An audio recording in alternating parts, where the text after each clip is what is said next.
સમાજ ક્ષેત્રે દરેક ક્ષેત્રે બધી રીતે આપણે સમાજ પાછળ આપણો કોકરેજ તાલુકો ને આપણું સમાજ ઘણો મોટું છે. આપણી સંખ્યા એટલે આખા ગુજરાતની સંખ્યા ગણો તો 17 થી 20 લાખ સંખ્યા છે. અને 17 થી 20 લાખ સંખ્યાનું પ્રતિનિધિત્વ કરવાવાળો હાલ કોઈ નહીં. કોઈ સારો નેતા નહીં, કોઈ લીડર નહીં, કોઈ આપણો સારો એમએલએ નહીં, કશું નહીં. બરોબર, અમે કોઈ હશે અમુક સારા હોદ્દા પર છે માણસો, પણ પોતાના ઘરનું બધું કરી અને બેસી જાય. બરોબર, અને સમાજનું કોઈ કલ્યાણ કરે એમ છે નહીં. એટલે મારો હેતુ એ છે કે આપણે તળિયાથી શરૂઆત કરે. પાયો ક્યાંથી બને? તળિયાથી.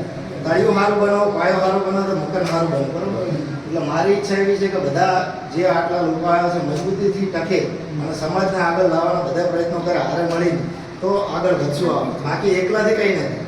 કોઈ પણ જાતનો આપણે સમાજને આગળ લાવવી હોય તો બધામાં એકતા હોવી જોઈએ. કોઈ પણ આપણે માગણી કરવી હોય તો કોઈ એક વ્યક્તિ જશે, તમારી માગણી કોઈ ન હોય.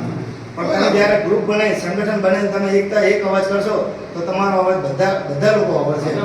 કોઈ તમારા અવાજને નકારી નહીં કે ભાઈ આ કોણ છે, એમ કોઈ નહીં. પણ આપણો દેવી પૂજક સમાજ બધી રીતે સક્ષમ છે, કમાવામાં બધી રીતે સક્ષમ છે, બધી રીતે પણ અહીંયામાં આવડતું છે. એટલે આપણે અહીંયાને થોડું શિક્ષણ આપવાનું છે કે તમે તમારો પૈસો કઈ રીતનો ઉપયોગ કરો, એને કઈ રીતે ધંધામાં ઉપયોગ કરવો, કે એના બચતમાં કઈ રીતે ઉપયોગ કરવો, અને બાળકોના શિક્ષણમાં કઈ રીતે ઉપયોગ કરવો.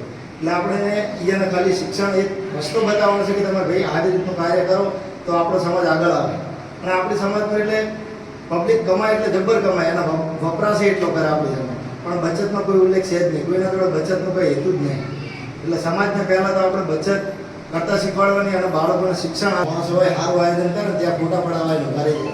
બાકી એને કોઈ સમાજ માટે કર્યું નહીં.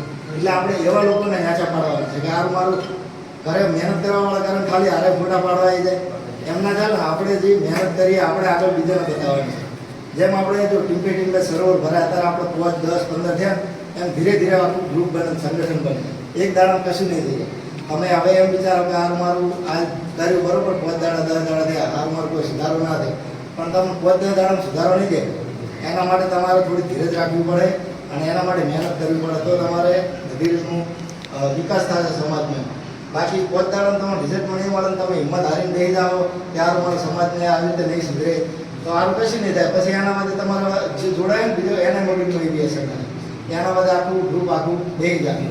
પણ તમારે એવું કનેક્ટેડ રહેવું પડે, એકબીજાને વાતચીત કરતું રહેવું પડે કે ભાઈ સમાજમાં આ કાર્ય કરવાનું છે આપણે. અને આપણી સમાજમાં ઘણું બધું સુધારા લાવવાની જરૂર છે. આપણી સમાજમાં ઘણા બધા સુધારા, એક સુધારો નહીં. આપણી સમાજ હજુ એકદમ તળિયામાં જ છે, હજુ ઊંચી આવી જ નહીં છે. શિક્ષણથી તો હાવ એકદમ ન્યાચું છે. બધી રીતે આપણે બધી રીતે શિક્ષણ, સામાજિક રીતે, આર્થિક રીતે, સાંસ્કૃતિક રીતે આપણે બધી રીતે ધર્મની રીતે પાછળ છીએ. એટલે આપણે બધી રીતે આગળ આવવાની જરૂર છે.